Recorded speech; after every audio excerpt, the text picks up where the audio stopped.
The topic of my presentation is personality trait theories. Meaning of personality. The term personality is derived from the Latin word persona. Personality Latin शब्द persona से लिया गया है। Persona का अर्थ होता है mask या नकाब, जो उस समय पे जो एक्टर हैं उनको पहन के किसी भी करेक्टर को वो प्ले करते थे, उस करेक्टर को वो अपने चेहरे पे लगा लेते थे। तो इस जो शाब्दिक अर्थ है व्यक्तित्व का, उसके अनुसार व्यक्तित्व बाहरी रूप जो हम बाहर से देखते हैं वहीं तक सीमित था। Definition of personality. पर्सनालिटी की एक फेमस परिभाषा आलपोर्ट ने दी थी 1937 में। Personality is a dynamic organisation within the individual of those psychophysical systems that determine his unique adjustment to his environment।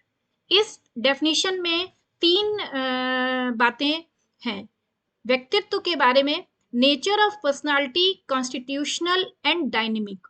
उन्होंने ये कहा कि जो व्यक्तित्व है वो कई गुणों के का संगठन है, कई गुणों के मिलने से व्यक्तित्व बनता है, और ये जो व्यक्तित्व है वो डायनेमिक होता है, यानी गत्यात्मक होता है। उसकी जो प्रकृति है वो गत्यात्मक होती है।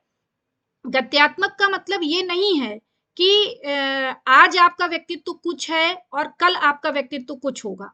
एक लंबे समय में व्यक्तित्व में थोड़ा बहुत परिवर्तन भी संभव है। दूसरी बात इस डेफिनेशन में है फिजिकल एंड साइकोलॉजिकल क्वालिटीज। मतलब व्यक्तित्व किसी का भी जो होता है उसमें उसके शारीरिक और मनोवैज्ञानिक दोनों ही प्रकार के गुण होते हैं। शारीरिक रूप से और मनोवैज्ञानिक रूप से हम व्यक्तित्व को परिभाषित करते हैं। और तीसरी बात थी एक्सप्रेस देयर थ्रू एडजस्टमेंट।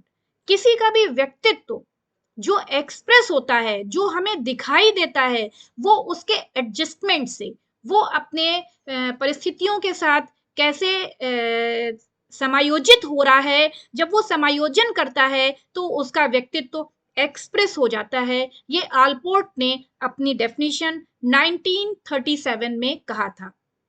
मतलब personality is a dynamic organisation within the individual of those psychophysical systems that determine his unique adjustment to his environment। 1937 में जो शब्द unique adjustment to his environment था, उसको उन्होंने 1961 में चेंज कर दिया और उस शब्द की जगह प्रयोग किया characteristic behaviour and thought. Characteristic behaviour and thought का अर्थ ये हुआ कि वातावरण भी समायोजित करता है अपने आप को। पहले जो डेफिनेशन थी उसका अर्थ था कि कोई भी व्यक्ति वातावरण के साथ जैसा समायोजन करता है उसके द्वारा उसका व्यक्तित्व एक्सप्रेस हो जाता है। लेकिन इसी डेफिनेशन को 1961 में unique adjustment to his environment को चेंज करके करेक्टरिस्टिक बिहेवियर एंड थॉट किया गया। और इसका अर्थ ये हुआ कि केवल व्यक्ति ही समायोजन नहीं करता है, बल्कि वातावरण भी व्यक्ति के साथ समायोजन करता है। यानी कि व्यक्ति का समायोजन तो होता ही है वातावरण के साथ, लेकिन वातावरण भी व्यक्ति के साथ समायोजन करता है। ये परिवर्तन 1961 में इस परिभाषा में किया गया था। पर्सनालिटी के अध्ययन के मुख्य रूप से दो अप्रोचेस हैं, idiographic approach and nomothetic approach. Idiographic approach में हम ये कहते हैं कि किसी भी व्यक्ति विशेष के विशेष विमाओं का हम अध्ययन करते हैं। ये हर एक में नहीं पाए जाते हैं। जो भी ट्रेट्स होते हैं उनमें किसी विशेष व्यक्ति को लेकर उसके सारे गुणों के बारे में जो हम अध्ययन करते हैं वो इडियोग्राफिक अप्रोच है। बेसिकली इडियोग्राफिक अप्रोच को ऑलपोर्ट ने सपोर्ट किया था और उस पे अपना विश्वास दिखाया था, और ऑलपोर्ट ने ट्रेड्स को 3 पार्ट्स में डिवाइड किया था, cardinal traits, central traits and secondary trades.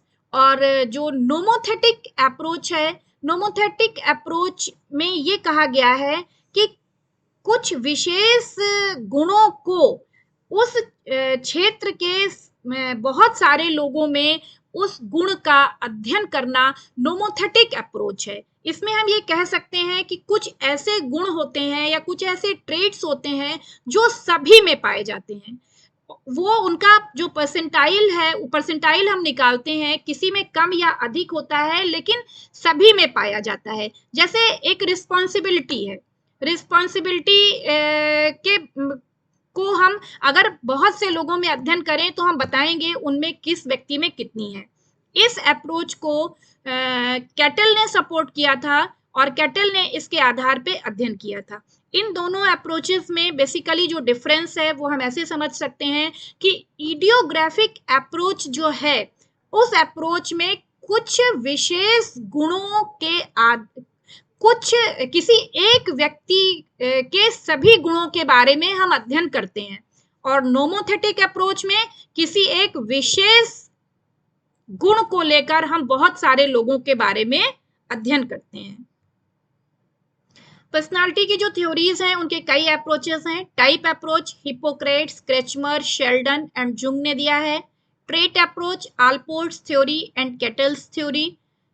Type cum trait approach Eysenck theory. Psycho analytical approach Freud's theory of individual psychology by Adler, social relationship theory of Harney and Erickson's theory of psychosocial development. Humanistic approach Carl Rogers self theory and Maslow's self-actualization theory. Learning approach Dollard and Miller's learning theory, Bandura and Walter's theory of social learning. Trait approach के बारे में हम बात करते हैं कि personality का trait approach क्या है। Trait may be defined as relatively permanent and relatively consistent general behaviour patterns that an individual exhibits in most situation. Trait and traits basically जैसे कोई मकान बना होता है ईंटों से मिलकर, इसी प्रकार किसी का जो व्यक्तित्व है वो ट्रेट से मिलकर बना होता है। ट्रेट्स में खास बात होती है कि ये जो भी ट्रेट किसी के अंदर है वो रिलेटिवली परमानेंट होते हैं एंड रिलेटिवली कंसिस्टेंट होते हैं, उनमें संगतता पाई जाती है और स्थायित्व तो पाया जाता है। हैबिट और ट्रेट में जो एक बेसिक डिफरेंस है वो इसी चीज का है कि किसी भी काम को करने की आदत होना और ट्रेट होना। यदि आप किसी भी काम को करते हैं तो हम अगर आप ईमानदारी दिखाते हैं और लगातार आपके व्यक्तित्व में ईमानदारी दिखती है, परमानेंट और लगातार है, तो हम उसको बोलेंगे कि ईमानदारी ट्रेट है आपके अंदर। लेकिन अगर आप कभी ईमानदारी दिखाते हैं और कभी नहीं दिखाते हैं तो उसकी आदत है आपके अंदर, जो आप कभी दिखाना चाहते हैं, जो आप कभी दिखाते हैं और कभी नहीं दिखाते हैं। तो ट्रेट और हैबिट में बेसिकली यही एक डिफरेंस होता है, परमानेंसी एंड कंसिस्टेंसी का। अगर किसी भी गुण में परमानेंसी है और कंसिस्टेंसी है तो हम बोलेंगे इस व्यक्ति के अंदर ये ट्रेट है, और अगर वो कभी दिखाता है कभी नहीं दिखाता है तो हैबिट है।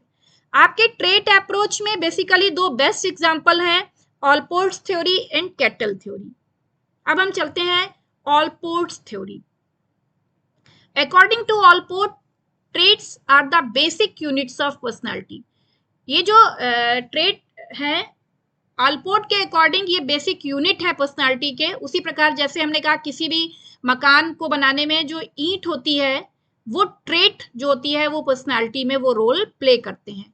ऑलपोर्ट ने 2 तरीके के ट्रेट्स की बात की है, common traits and personal traits. Common traits वो होते हैं जो उस क्षेत्र के सभी व्यक्तियों में जो गुण पाए जाते हैं उनको हम कॉमन ट्रेट्स कहते हैं। क्योंकि सभी में पाए जाते हैं तो इनके आधार पे हम व्यक्तित्व का बहुत सटीक अध्ययन नहीं कर सकते हैं, लेकिन फिर भी एक समाज में जो भी व्यक्ति हैं उनके किसी एक गुण के बारे में हम कंपैरेटिवली स्टडी कर लेते हैं और जो इंटर इंडिविजुअल डिफरेंसेस होते हैं वो हमें पता चल जाते हैं। दूसरा उन्होंने कहा पर्सनल ट्रेट। पर्सनल ट्रेट को उन्होंने एक नाम दिया, पर्सनल डिस्पोजिशन कहना उन्होंने ज्यादा अच्छा समझा। Disposition not all people but specific, not comparative study possible but one people can be studied। जो पर्सनल डिस्पोजिशन होते हैं वो सभी लोगों में नहीं पाए जाते, कुछ ही लोगों में पाए जाते हैं, इसीलिए उनसे हम कोई कंपैरेटिव स्टडी नहीं कर पाते, लेकिन किसी एक व्यक्ति के बारे में डिटेल्ड स्टडी करते हैं। तो जब हम इसमें अध्ययन करते हैं पर्सनल डिस्पोजिशन में, तो हम इंट्रा इंडिविजुअल डिफरेंसेस को देखने की कोशिश करते हैं, और जब हम कॉमन ट्रेट्स के आधार पर अध्ययन करते हैं तो इंटर इंडिविजुअल डिफरेंसेस को देखने का प्रयास करते हैं। इन्होंने पर्सनल डिस्पोजिशन या पर्सनल ट्रेट्स को 3 पार्ट्स में डिवाइड किया, cardinal traits, central traits and secondary traits. Cardinal traits वो होते हैं, ये प्राइमरी ट्रेट्स होते हैं, ये इतने डोमिनेंट होते हैं कि वो व्यक्ति के प्रत्येक व्यवहार में दिख जाते हैं। कार्डिनल ट्रेट्स सभी में नहीं पाए जाते, कुछ लोगों में पाए जाते हैं, लेकिन ये इतने डोमिनेंट होते हैं कि जिस व्यक्ति में ये पाए जाते हैं वो व्यक्ति उस गुण के लिए जाना और पहचाना जाता है। जैसे humourness as a cardinal trait, he will bring a sense of humour into almost all situations irrespective of its actual demands. आवश्यकता है या नहीं है, लेकिन हर समय अगर आपके अंदर ह्यूमरनेस का कार्डिनल ट्रेट है तो आप हर जगह पे उसको शो करेंगे। जैसे महात्मा गांधी नॉन वायलेंस के लिए फेमस थे, तो वो अपने प्रत्येक व्यवहार में नॉन वायलेंस दिखाते थे। तो गांधी जी का ये कार्डिनल ट्रेट है जिसको हम गांधीयन ट्रेट भी कहते हैं, नॉन वायलेंस को।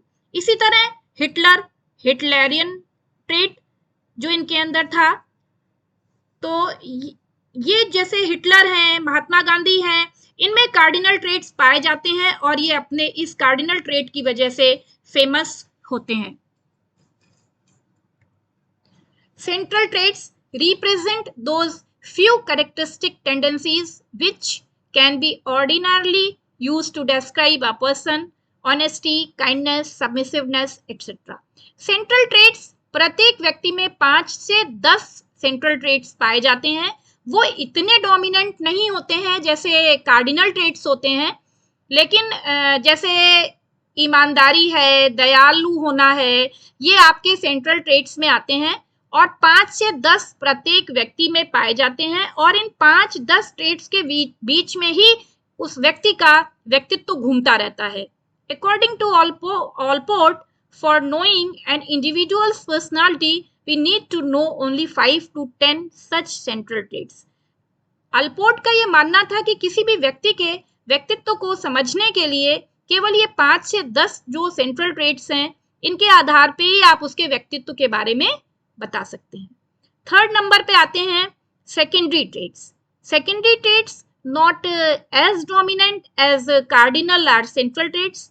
जो ये ट्रेट होते हैं ये इतने डोमिनेंट नहीं होते हैं जैसे कार्डिनल या सेंट्रल ट्रेट्स हैं। Relatively small range of situation and are not considered strong enough to be regarded as integral parts of one's personality। Secondary traits के आधार पे आप किसी के व्यक्तित्व के बारे में बहुत कुछ नहीं बता सकते हैं। जैसे खाने की आदत है, हेयर स्टाइल है, ये सेकेंडरी ट्रेट्स हैं।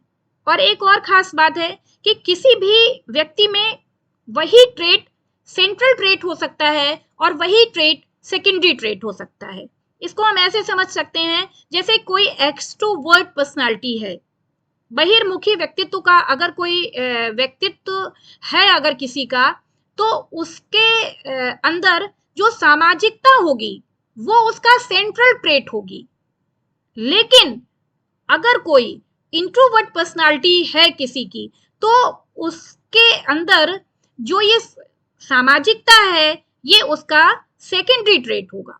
तो सेकेंडरी ट्रेट और सेंट्रल ट्रेट सिचुएशन पे डिपेंड करते हैं। किसी के व्यक्तित्व में वही ट्रेट सेंट्रल हो सकता है और किसी के व्यक्तित्व में वही ट्रेट सेकेंडरी हो सकता है।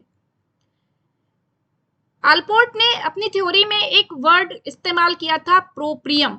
प्रोप्रियम लैटिन भाषा के प्रोप्रियस से बना है, जिसका अर्थ है ओन। और उनका ये मानना है कि जो व्यक्तित्व होता है वो कुछ शील गुणों का एक गुच्छा नहीं है कि वो उनको इकट्ठा कर दिया, बल्कि उसका जो डेवलपमेंट है फ्रॉम इन्फेंसी टू एडोलेसेंस वो 7 स्टेजेस में होता है।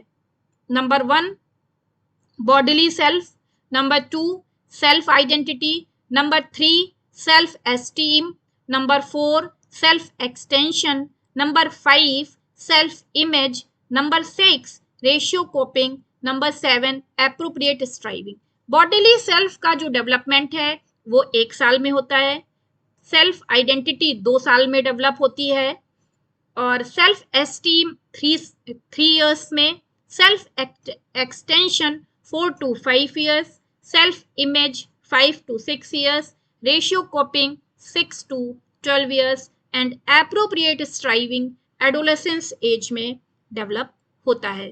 और प्रोप्रियम शब्द का जो प्रयोग है वो ओन से लिया गया है, और इस प्रोप्रियम शब्द रोजर्स की थ्योरी में सेल्फ से और फ्रायड की थ्योरी में ईगो से मिलता हुआ है। जिस प्रकार से उन्होंने ईगो को डिस्क्राइब किया और रोजर्स ने सेल्फ को डिस्क्राइब किया, उसी तरीके से ऑलपोर्ट ने प्रोप्रियम के बारे में बताया। इनका एक अगला कंसेप्ट है फंक्शनल ऑटोनॉमी, कार्यात्मक स्वायत्तता। Functions are means which one served a purpose may attain autonomy at a later stage। इसको इन्होंने इस तरीके से बताया कि जो व्यक्तित्व होता है वो फंक्शनली ऑटोनोमस होता है। इसको हम ऐसे समझ सकते हैं, जैसे कोई व्यक्ति है वो गरीब है और वो मेहनत करता है, और मेहनत करने के बाद वो करीब 20-30 साल बाद वो एक अमीर व्यक्ति बन जाता है, और अमीर व्यक्ति बनने के बाद भी वो कड़ी मेहनत करता है, वो अपनी उस मेहनत को नहीं छोड़ता है।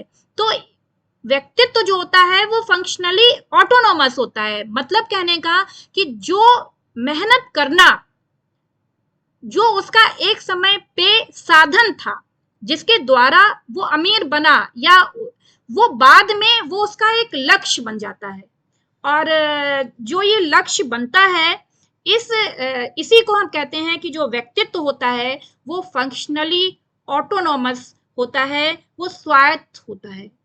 थैंक्स।